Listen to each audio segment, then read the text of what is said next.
សម្បូរនៅសម្បត្តិតែខ្ញុំបាត់ភាពសប្បាយងប់ងល់នឹងលបែងពលផ្សាយលបែងអបាយអស់ប្រមាណក៏មិនស្ដាយមានប្រមាណក៏មិនសល់ជីវិតបានត្រឹមសម័យដេកតែចែងអង្គុយឆ្ងល់ខ្ញុំហត់នឹងដាស់ក៏មិនរួចក៏មិនលឺរស់នៅរាល់ថ្ងៃដែលជើងមកមុនតែដូចអ្នកឈឺហៅមិនលឺមើលមិនឃើញឈោងក៏មិនដល់អតីតកាលមិនដល់ឲ្យខូចបីដោយការសំណល់ពុកកង្វល់ចេះតែមានជួអាភិនញៀនលបែងលេងលបែងអស់របស់ខ្ទេចអស់របស់ខ្លួនឯងរបស់បងរបស់ប្អូនទាំងរបស់អ្នកម្ដាយខ្ញុំយកដាក់គ្មានសល់យកដោះតល់យកដោះស្រាយអោ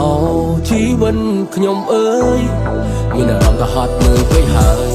មានអារម្មណ៍ថាហត់នឿយពេកហើយអោជីវិតខ្ញុំអើយមានអារម្មណ៍ថាខុសច្រើនពេកហើយមានអារម្មណ៍ថាខុសច្រើនពេកហើយជីវិតដូចផ្លែដំណងនៅខ្ចីតំណងប្រសើរគប់ចាស់ស្វិតសពូនធ្លាក់ដល់សូនស្វិតសតបអ្នកផងក៏លេងរាប់ញាតមិត្តមិនបៀតក្បែរពេលមានផ្លេចកណាតសាច់បកាតក៏ជេរដែរ Money talk money ធ្វើលុយឲ្យមនុស្សដកកតុយក៏ជាកពើ Money talk money ធ្វើកុំបានតែថាតែមិនដែលចេញធ្វើ Money talk money ធ្វើ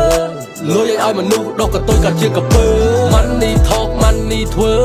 កុំបានតែថាតែមិនដែលចេញធ្វើលោកលុនធ្វើឲ្យបាត់បង់លៀបបាត់មនសិការអាត្មានិយមថោកទាបខាត់បងរបស់របរឲ្យបាត់របបឡើងអត់របៀបល្បិចរបស់មនុស្សទូកអត់ធ្លុះក៏ទឹកជ្រាប Day by day brick by brick មនសិការនៅក្នុងខួបវិជិសួរខ្ញុំជានិច្ចរឿងខ្លះវាស្មុគស្មាញរិចក៏ឆានចាក់មិនលិចកញ្ញាញ់ខួបកញ្ញងដៃមួយថ្ងៃវាຕົកសិចហើយឲ្យធ្វើយ៉ាងម៉េចគ្រប់យ៉ាងក៏ព្រោះជីវិតអ្នកក្រអត់សាហុយមិនតែបថុយដើម្បីជីវិតអ្នកមានខ្លះខ្ជះខ្ជាយចាយវាយមិនចេះគិតយើងក្រដើម្បីកាពះប្រឹងពីថ្ងៃរះដើម្បីល្ងិត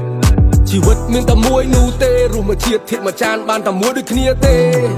ជីវិតមានតែមួយនោះទេបើគេអន់កំពេបជ្រឿកុំមើលងាយជីវិតគេ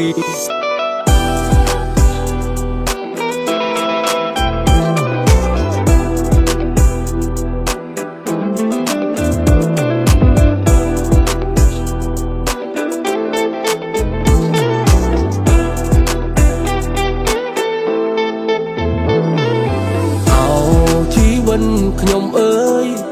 មានអារម្មណ៍ថាហត់នឿយពេកហើយមានអារម្មណ៍ថាហត់នឿយពេកហើយអោជីវិតខ្ញុំអើយមានអារម្មណ៍ថាខុសច្រើនពេកហើយមានអារម្មណ៍ថាខុសច្រើនពេកហើយ